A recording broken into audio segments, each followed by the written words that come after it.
भक्त की गर्दन यदि श्रद्धा से झुके तो ठीक, अगर जबरदस्ती से झुका दिया तो तुम झुकाने लायक नहीं रह जाओगे। भी ध्यान रखना कि जब आपने देखा नहीं उनको, उनसे बात नहीं हुई, और आप उनके जनों से बात सुनकर उनकी तरफ चल पड़े, इस बात से हरि आपके ऋणी हो जाते हैं। भगवान इसी बात से ऋणी हो जाते हैं। बस ये बात आप हृदय में बैठा लीजिए। जैसे लोग प्रश्न करते हैं ना कि हमने भगवान को देखा नहीं, भगवान को हम कैसे, किसी की बात तो मान लो ना। आप मान लो, वो तो आपके अंदर भी बैठे हुए हैं, वो आपको इतना प्यार देने लगेंगे, जहां कोई सहायक नहीं होगा वहां हरि आपको दिखाई देंगे। देख लेना, बिगड़ी ऐसे क्षण में बन जाती है, ऐसा लगता है गला कटा तो वो तलवार गले तक आएगी, हार बनकर सुगंधित फूल बन जाएगी, पर गले तक आने आने तक तुम्हारी निष्ठा देखी जाएगी। नहीं नहीं, बस मेरे हरि का यही विधान, वो आते आते हार बन जाएगी, वो तलवार तुम्हारा गला नहीं काट पाएगी, क्योंकि गले में हरि नाम चल रहा है। मान लो हमारी महालक्ष्मी चरण चापती रहती, क्या चाहिए तुम्हें, क्या चाहिए, आप सच्ची मानिए। क्या मतलब, कितनी मलिनता छा गई है। हम इसको मार देंगे तो 2 लाख रुपए मिल जाएंगे, ये कर देंगे तो, अरे भैया अगर तू हरि नाम जपेगा तो इसकी कीमत नहीं है, कीमत नहीं, अमूल्य वस्तु है। इसके ब्याज में तू कुबेर बन सकता है, मूल्य तो कभी खत्म होता ही नहीं है, ब्याज में तू ब्रह्मा बन सकता है। बनना तो चाहे, भक्तजन तो कहते हैं नहीं चाहिए मुझे ब्रह्मा का पद, परमेष्ठी पद, नहीं चाहिए सम्राट पद, नहीं चाहिए योग की सिद्धियां, मुझे प्रभु आपकी दास्ता चाहिए। ये बात कितना महासुख होगा उस भक्त को जो इन बातों को कह रहा है, नहीं चाहिए मुझे मोक्ष सुख नहीं चाहिए। वो ऐसे थोड़ी कह रहा है, श्रद्धा से नहीं कह रहा, अनुभूति से कह रहा है, मुझे नहीं चाहिए ये सब, इनमें वो सुख नहीं है जो आपके चरणों के समीप रहने में सुख है। नहीं सत्संग भजन नहीं हरि को, श्रवण न राम कथा अनुरागी, सुत बित दार भवन ममता निसि सोवत अति न कबहु मति जागी। अरे तेरी बुद्धि सो रही है, जगा दे। पुत्र में, रुपया में, स्त्री में, मकान में, इसमें सबकी ममता होती है, सबकी, जितने सृष्टि में पैदा हुए, केवल सत्संगी की नहीं होती। जो असली सत्संगी है उसकी ममता प्रभु के चरणों में होती है, क्योंकि वो जानता है सब रूपों में प्रभु ही है, ये सब पसारा प्रभु का ही है, इसलिए ममता उसकी प्रभु के चरण। एक अहमता ममता ये जग में है दुख जाई, ये जब श्री जी की ओर लगे तो होत परम। जाग जा, बिना जागे दुख दूर नहीं हो सकता। जैसे स्वप्न में हम देख रहे हैं कि समुद्र में डूब रहे हैं, अब जागृत में आसपास सैकड़ों नाव लगा दें तो बच जाएगा क्या वो, क्योंकि वो तो सो रहा है और वो स्वप्न में देख रहा है। अब हम नाना प्रकार के तैराकों को बाहर तैनात रखें तो उसको कोई सुख मिलेगा क्या, क्योंकि वो स्वप्न में। उसको अगर सुखी करना है तो एक ही उपाय, जगा दे। जगा दो तो ना समुद्र रह गया ना डूबना रह गया। ऐसे ही संसार में मोह से ऐसे ग्रसित जीव है, भाई इतना ही सुखचार है, और उसी स्वप्न में वो दुख से निवृत्त होना चाहते हैं। अब हम बाहर से उनकी कामनाओं की पूर्ति करने वाली बात करें तो क्या वो सुखी हो जाएंगे क्या? इसीलिए कोई साधु जो भगवत मार्ग का पथिक है वो कभी सपोर्ट नहीं करेगा जाओ ऐसा, वो जाओ ऐसा ही है जैसे उस स्वप्न में समुद्र में डूब रहा है, बाहर से हम जल जहाज नाव तैराक सब लगा रहे हैं, लेकिन वो नहीं सुखी होगा, क्योंकि उसके सुख का कारण तब बनेगा जब स्वप्न हटे। स्वप्न तब हटेगा जब वो जागे। जो सपने सिर काटे कोई, बिन जागे दुख दूर न होई, तो उसको जगा दो। साधुजन क्या करते हैं? जगा देते हैं उसको। जागो, कहां मोह निशा सब सो निहारा, देखे स्वपन अनेक प्रकारा, यही जग जामिन जागे जोगी। योग भगवान से जो तुमने वियोग कर रखा है, तुम जगो।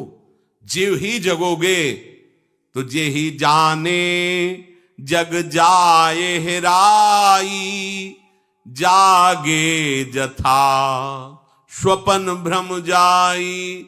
कोई नहीं यहां, एक कल श्लोक, मत्तः परतरम नान्यत् किंचिदस्ति धनंजय, मेरे सिवा कोई नहीं। ये कब पता चलेगा? जागने पर।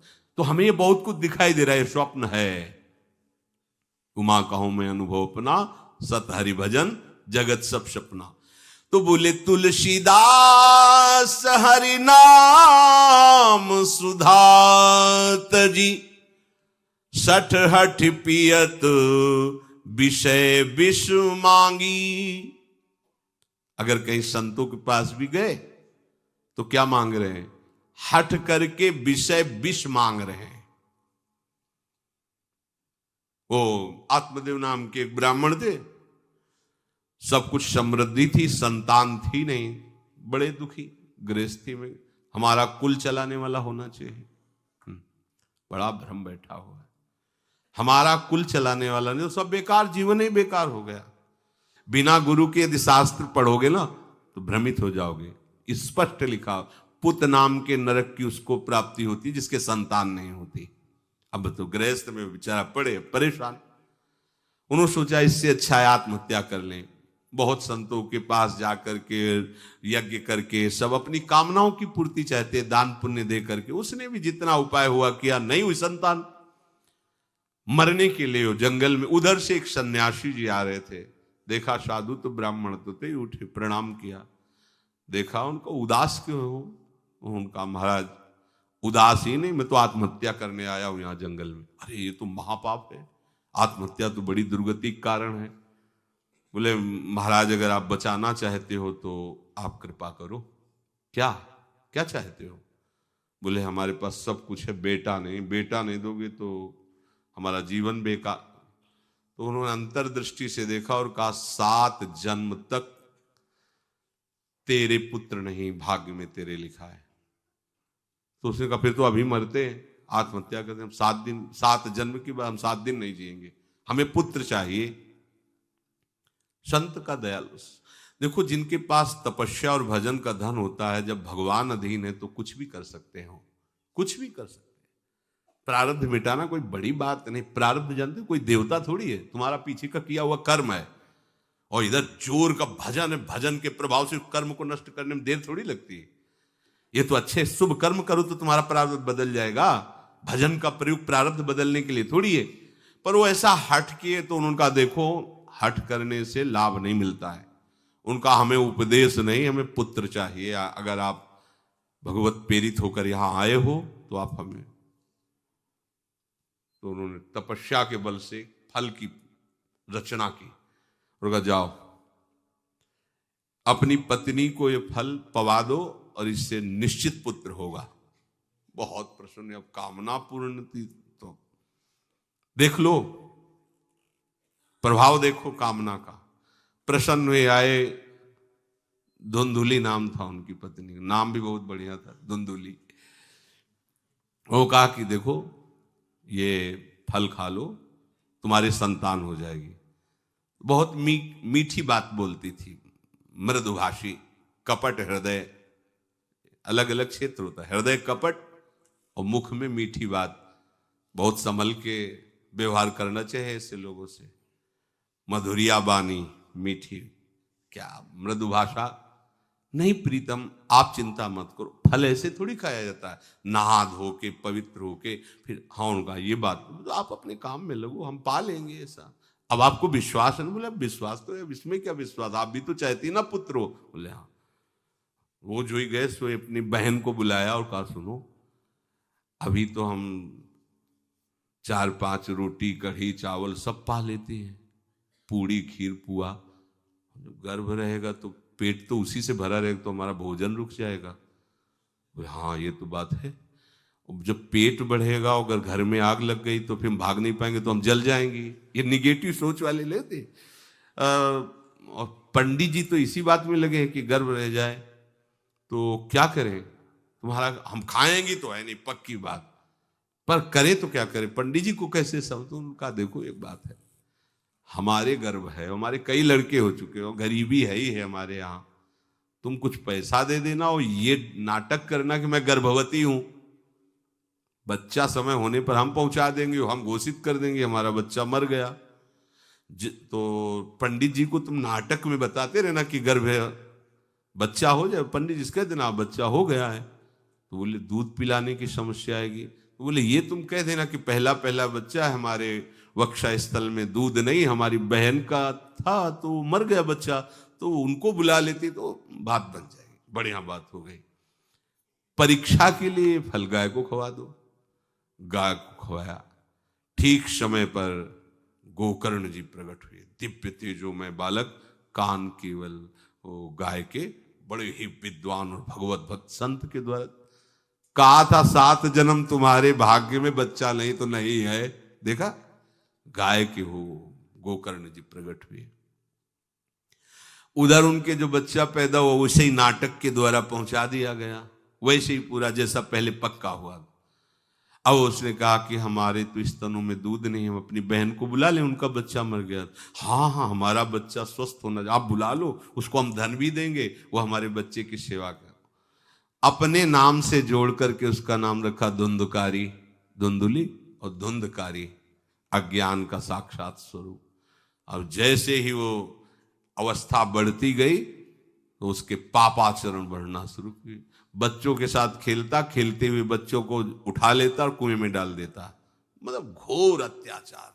गोकर्ण जी हर समय भजन साधन शास्त्र स्वाध्याय। जब और बड़ा हुआ तो माता जी को अपने डंडों से रोज पूजन करता, पिताजी को गाली लात थप्पड़। पिताजी तो रो पड़े। गोकर्ण जी से कहा कि बेटा हमारी गाय से प्रकट हुए पर भरोसा आप ही का है, बचा सकते हो। तो बोले पिताजी जाओ यहां से, भाग जाओ यहां से, एकांत जंगल में जाकर भगवान श्री हरि का भजन करो। उन्होंने 2 श्लोकों में उपदेश किया। दूसरा श्लोक ये, धर्मम भजस्व सततम त्यज लोक धर्मान सेवन सदा साधु पुरुषं जहि काम तृष्णाम अन्यस्य गुण दोष चिंतन मास मुक्त्वा सेवा कथा रस मोहो नितराम पिबत्वम। हे पिताजी, अब तुम लोक धर्म का त्याग करके भागवत धर्म को स्वीकार करो, एकांत में जाकर साधु महापुरुषों के संग से उनके उपदिष्ट उपदेश के अनुसार आचरण करो, प्रभु की लीला कथा सुनो, ना कोई कामना ना कोई तृष्णा, किसी के गुण दोष का वर्णन मत करना और सदैव भगवत सेवा भावना में रहना, इसी जन्म में तुम्हें भगवत प्राप्त। वो तो उधर गए, इतनी पिटाई की उसने मां की, मां कुएं में गिरकर आत्महत्या कर ली। फिर तो मनमानी आचरण, कुछ वैश्याओं को रखा और चोरी करके लाया। वैश्याओं ने सोचा किसी दिन पकड़ा जाएगा ये और हम, तो उसके हाथ पैर बांध दिए, चारपाई में ला के मुख में अंगार डाल, वो मरा भयानक प्रेत। कामना ने क्या किया, सर्वनाश। किसी को हरि विमुख होकर कभी सुख मिल सकता है? आप संतों के पास जाइए, अपनी कामना रखिए। हम ये नहीं कहते कि कामना तुम त्याग पाओगे, कामना रखिए, भगवान के पास जाइए, अपनी कामना रखिए, क्योंकि आप कामना से युक्त हैं। पर छूट इतनी दे दीजिए कि जिसमें हमारा मंगल हो वो करना। जैसे नारद जी भगवान से अपनी कामना रखते हैं कि हमारा ब्याह करवा दीजिए, और बाद में एक छूट दे देते हैं कि जेहि विधि होए नाथ हित मोरा। तो हरि को अच्छा लगेगा, गुरुजनों को अच्छा लगेगा कि इस कामना से इसका कोई जीवन बाधित नहीं होगा, वो पूर्ण भी कर देंगे। और अगर लगा कि इसका पतन हो जाएगा तो आप रोते रो तो भी कामना की पूर्ति नहीं करेंगे। उत्तम बात तो ये है कि कामना हरि की प्राप्ति की करो, वो सर्व सुख स्वरूप है। किसी का अन्य आश्रय अन्य बल ना लेते हुए अपने श्यामा श्याम के चरणों का आश्रय लेकर निरंतर भजन करो तो ये अनुभव हो जाएगा कि सुख किसे कहते हैं। अभी तुम्हें परिचय ही नहीं मिला, सुख किसे कहते हैं। सुख सच्चिदानंद है, सुख एक रस है, सुख अविनाशी है। वो सुख सदैव बढ़ता रहता है, घटता कभी नहीं। एक रस होते हुए भी प्रतिक्षण वर्धमानम है, कभी कभी अंत नहीं होता इस सुख का। ऐसे अनंत सुख के लिए हमें मनुष्य जन्म मिला है। प्यारे, इसे मत खोइए। हर समय राधा राधा राधा राधा राधा, और किसी को दुख मत दीजिए। कोई गंदा नशा मत कीजिए, कोई गंदे आचरण मत कीजिए, गंदा भोजन मत कीजिए जिससे अन्य जीवों को कष्ट हो। ऐसा कोई भोजन स्वीकार मत करो। इसी जन्म में आप देख लेना, इसी जन्म में आपको वो वस्तु मिल जाएगी, निहाल हो जाओ। हम किसी पक्षपात की बात नहीं करते।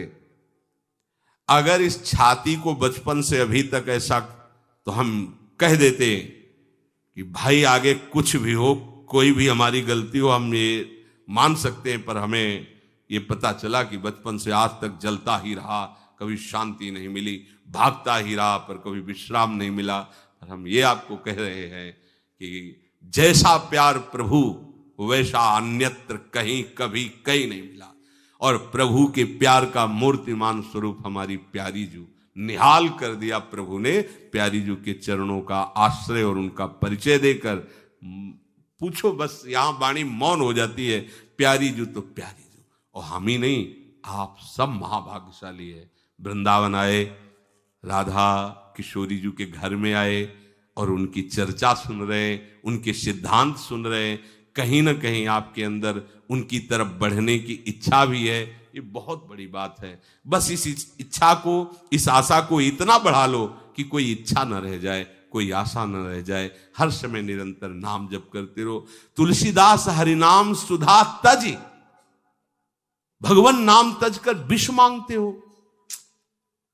सूकर श्वान श्रृगाल सरिस जन, जनमत जगत जननी दुख लागी। ए काहे को ऐसी गालियां सुनोगे, ये गालियां है।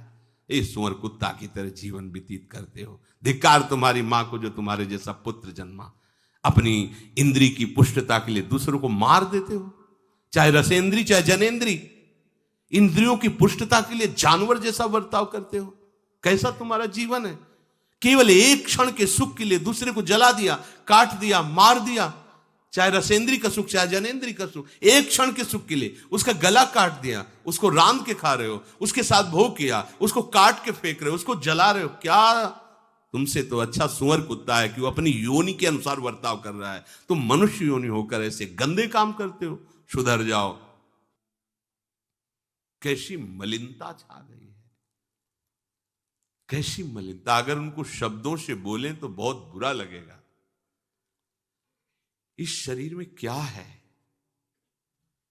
अगर यहां से चमड़ी हटा दी जाए तो यहां मलाशय है, मल भरा हुआ है, मूत्राशय है, उनके द्वार हैं। संसार का सबसे बड़ा सुख यही माना जाता है। ये मल मूत्र का भांड शरीर चिकना रहे, स्वस्थ रहे और इसी को भोगने को मिले, बस यही तुम्हारी पूर्णता है। ऐ सुखरास स्वरूप भगवद अंश, तू इस प्रकृति के रचे हुए खेल में कभी तृप्त नहीं हो सकता। विचार करके देखिए आपका मन कहां आपको फंसा रहा है। मल है तो मल द्वार है, मूत्राश्रय है तो मूत्र द्वार है। शरीर में कौन सी खास बात है।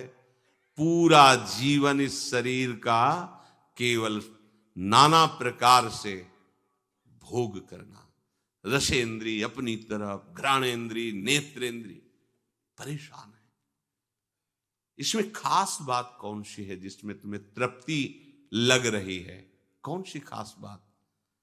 अगर तुम मलमूत्र के द्वारों में खेल रहे हो तो मलमूत्र के कीड़े से बढ़कर तुम्हारी योग्यता नहीं। समझिए, आप समझिए, वो भी जीव है, भगवदंश, जो मलमूत्र का कीड़ा बना हुआ नालियों में डोल रहा है। तुम भी तो उसी नाली में तो डोल रहे हो।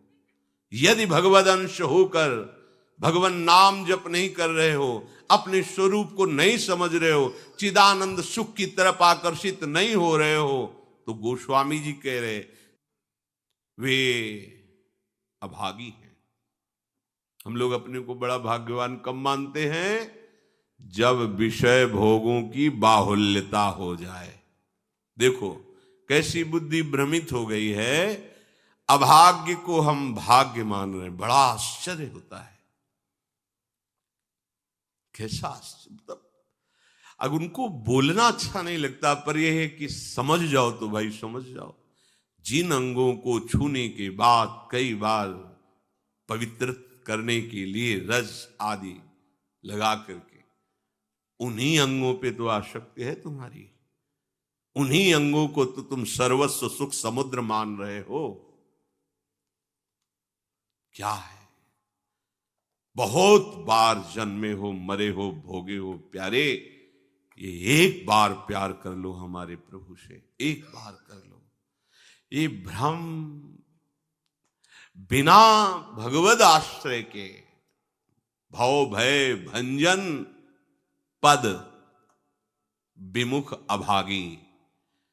ये माया का, अविद्या का भ्रम नष्ट करने वाले जिनके चरणारविंद हैं, उन श्री हरि से तुम विमुख हो। अरे अभागी, तुम नरक तुल्य भोगों को भोग रहे हो। ये बिना सत्संगी के ये शब्द नहीं पचा सकते आप, क्योंकि आप उसी में रमण करते हैं। आपको लगेगा क्या है, फिर जिंदगी क्या रह गई। अरे अभी देखा क्या है, जिंदगी क्या है। निहाल हो जाओगे, नाच पड़ोगे, मस्त हो जाओगे। किसी का कोई भय नहीं, कोई चाह नहीं। सौंदर्य समुद्र, प्रेम समुद्र, ज्ञान समुद्र जब प्रीतम गले लगाएंगे, निहाल हो जाओगे। पर चाह तो है मलमूत्र के शरीर को गले लगाने की। चाह है इसी को, ये स्वस्थ रहे, खूब विषयों को भोगूं। कैसी दुर्बुद्धि छा गई है, और बढ़ती चली जा रही है दुर्बुद्धि। ये ऐसी तृष्णा बढ़ती चली जा रही है, पूछो मत। सावधान हो जाओ प्यारे, बहुत कम समय है, तुम्हारा शरीर छीन लिया जाएगा, जबरदस्ती छीन लिया जाएगा। ना चाहते हुए तुम्हारे शरीर का नाश हो जाएगा। मान लीजिए एक चंद समय है, कुछ समय है, जिसे तुम 80 साल 100 साल समय ऐसे गए। ब्रह्मा जी के लोक में एक कमल की पंखुड़ी ऐसे छेदी जाए तो मृत्यु लोक का 1 वर्ष हो जाता है। कितना तुम्हारे पास समय। हमारी रात सोने में चली जाती है, दिन नाना प्रकार के भोगों के संग्रह के लिए, कमाई के लिए, भोगों के भोगने के चिंतन में चलिए। हमारा सच्चा जो मार्ग है, जो सत्य मार्ग है, जहां सुख मिलना है, हमारे पास समय नहीं उसके लिए। किसी से बात, हमारे पास समय नहीं है। वाह, समय का बढ़िया सदुपयोग कर रहे हो, परिणाम तुम्हें समझ में आएगा। गोस्वामी जी कह रहे हैं कि निशिवासर रुचि पाप असुचि मन। ये मन अपवित्र हो चुका है भोगों का चिंतन करने से। रात दिन पाप हो रहे हैं, समझ में नहीं आता कि हम पाप कर रहे हैं। एक सेकंड में हमारे मन की वृत्ति दूसरे के दुख को दुख नहीं समझती, उसे दुख देकर सुख भोगने के लिए आज्ञा दे देती। करो बस, जितनी सुंदरता संसार में उसके सबके मैं भोगता बन जाऊं। मलिन मन, यहां कुछ सुंदर है क्या? अगर एक दिन 10-20 बार सोच हो जाए, ऐसी दवा खवा दो, फिर उसी के देखो चेहरे की कांति कैसी हो जाएगी। अगर 2-3 दिन हालत चलती रही, देखने लायक नहीं रह जाएगा चेहरा। इसको तुम कुछ खास समझते हो? पानी का बुलबुला फूटने में देर नहीं लगती, पर तुम कमा क्या रहे हो? एक कर्म भूमि है, तुम यहां आए हो अच्छे कर्म करने के लिए, प्रभु की प्राप्ति के लिए, महासुख प्राप्ति के लिए। पर कह रहे निशिवासर रुचि पाप, रुचि पूर्वक पाप कर रहे हैं। छल पूर्वक आपने किसी का धन अपहरण कर लिया, किसी की हिंसा कर दी, व्यभिचार कर लिया। आप अपने मित्रों में बैठकर अहंकार पूर्वक बात करते, तुम्हें पता है मैंने इतने रुपए उड़ा दिए, उसको पता भी नहीं चलने दिया। पता है तुमने आज हमने उसके साथ एक गलत किया, कोई कुछ नहीं कर सकता। इतने वीर नहीं हो। वही कर्म तुम्हारा जब फलीभूत होगा, तुम्हें ब्रह्मा भी नहीं बचा पाएंगे, त्राहिमाम बोलने का अवसर भी नहीं रहेगा। देख लेना, देखने लायक नहीं रह जाओगे। सावधान हो जाओ। देखो ये सत्संग है तुम्हें सत्य वस्तु की अनुभूति कराने के लिए। तुम जहां असत में राग किए हो तो चुभेगा, तुम्हें जलन पैदा होगा। हम चाहते हैं कि तुम्हारे हृदय में ये बात लगे और तुम्हारी शूरवीरता जागृत हो, जो भगवद अंश की है, और तुम असत का त्याग करके भगवत मार्ग के पथिक बनो। खलिमति मलिन निगम पथ त्यागी। ये भगवत वाणी, गीता जी, श्रीमद् भागवत जी और भी भगवत प्रेमी महात्माओं के वचन, ये महासुख के लिए हैं। तुम इनका त्याग करके मनमानी आचरण कर रहे हो, बहुत समय नष्ट कर रहे हो, आप पछताना पड़ेगा। ऐ खल, अपनी मति को असत आचरणों में मत लगा, अपनी दुष्टता को मत बढ़ा और गर्व करता है कि मुझे कोई भी परास्त। तुम हो क्या? हो क्या तुम? एक सेकंड में दिल की गति रुक जाए, तुम हो क्या? कुछ नहीं हो, कुछ नहीं रोक सकते हो। सावधान हो जाओ।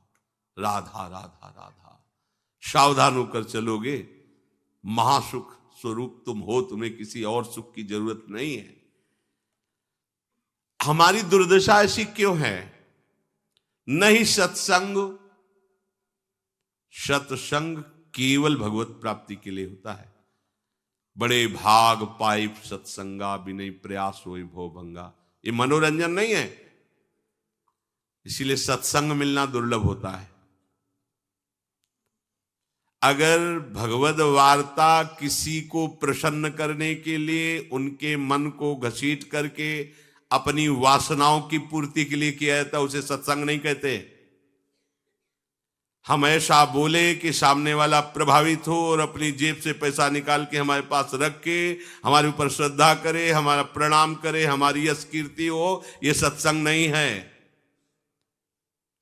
हमारी बात मानकर सच्चिदानंद प्रभु में इसका मन लग जाए, संसार के भोगों से इसका मन हट करके अपने स्वरूप में स्थित हो, प्रभु में लगे, उसे सत्संग कहते हैं। भक्ति स्वतंत्र सकल सुख खानी, और बिनु सत्संग न पावई प्राणी। सत्संग का क्या फल है? हरि से प्रेम हो जाना, संसार का राग नष्ट हो जाना। सत्संग का सीधा फल है प्रभु से प्रेम होना। अगर प्रभु से प्रेम नहीं हो रहा, आपको अपने दोस्त सत्संग में बैठने पर जला नहीं रहे, तो सत्संग नहीं हो रहा, मनोरंजन हो रहा है। जहां सभा में बैठने से आपके आग लग जाए, इतना गलत मैंने किया, इतना मैं गलत हूं, कब मैं इससे हो, जान जाओ कि सत्संग हो रहा है। जहां श्रवण से आपका हृदय दाहयुक्त होने लगे, धिक्कार हमारे जीवन को, मैंने ऐसा किया, धिक्कार हमारे जीवन को, मैं कैसा जी रहा हूं, कब ऐसा अवसर आएगा जैसा बताया जा रहा है मैं ऐसा चलूं, मतलब सत्संग हो रहा है। नहीं सत्संग, और इसका फल हरि भजन। तो बोले भजन नहीं हरि को।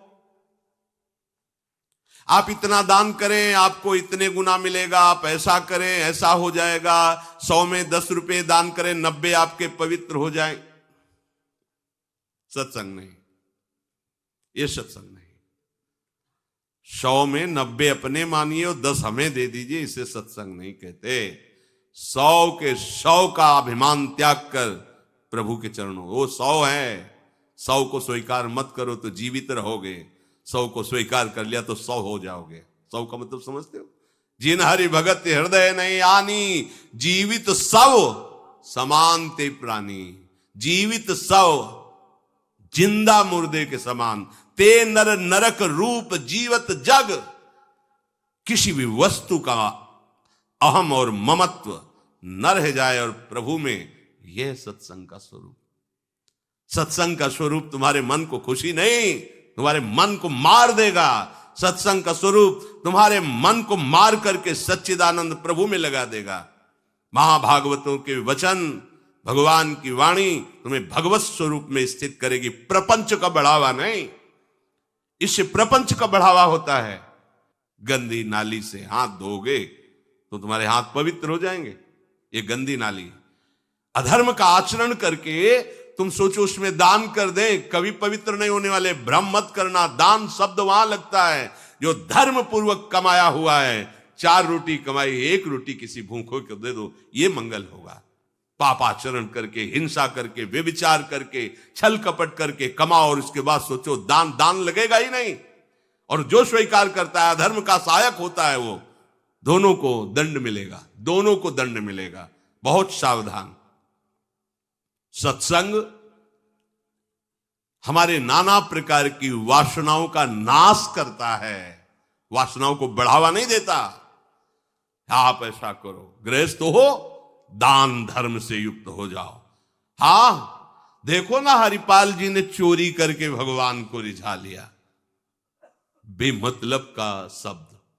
हरिपाल जी ने सर्वस्व समर्पित करके, प्राणपण प्रभु की सेवा, साधु सेवा का भाव लेकर के फिर वहां खड़े होते थे कि इसका भी मंगल हो जाएगा जो भगवत भी, अगर रामकृष्ण बोल दिया तो बोले नहीं, नहीं, अपने सुख के लिए नहीं, अपने सर्वस्व का न्यौछावर करके कोई ऐसा दिखाई दिया जो रामकृष्ण हरि से विमुख है, उसका अर्थ लेकर संत सेवा में लगा दिया। पहले अपना सर्वस्व नाश करो, समर्पित करो, फिर देखो तुम्हारे अंदर स्थिति क्या आती है, फिर उसके अनुसार चलो। देखे, बेईमानी को दान नहीं कहते, बेईमानी को धर्म नहीं कहते, ये भ्रम मत करना। कभी ऐसा दान भी मत करना, नहीं तो दुर्गति से बच नहीं सकते कि हमने अमुक रुपए कमाए पापाचरण से, चलो संतों का भंडारा कर देते। सैकड़ों संतों की बुद्धि भजन से बिलक करने का जो पाप होगा तुम भोग नहीं पाओगे। मत देना कभी संतों को, जो तुम्हारा पाप का कमाया हुआ धन हो, कभी मत देना संतों को। उन्होंने जीवन अर्पित किया प्रभु के लिए। अगर तुम्हें पवित्र होना है तो प्रणाम करो, उनकी बात मानो, इसी से तुम्हारा मंगल हो जाएगा। और धर्म से यदि कमाया है, 4 रोटी है, 1 दे दो, मंगल हो जाएगा। बात इस तरह से। सत्संग का फल सीधा भगवत स्वरूप में स्थित होना, प्रपंच का बढ़ावा देना नहीं।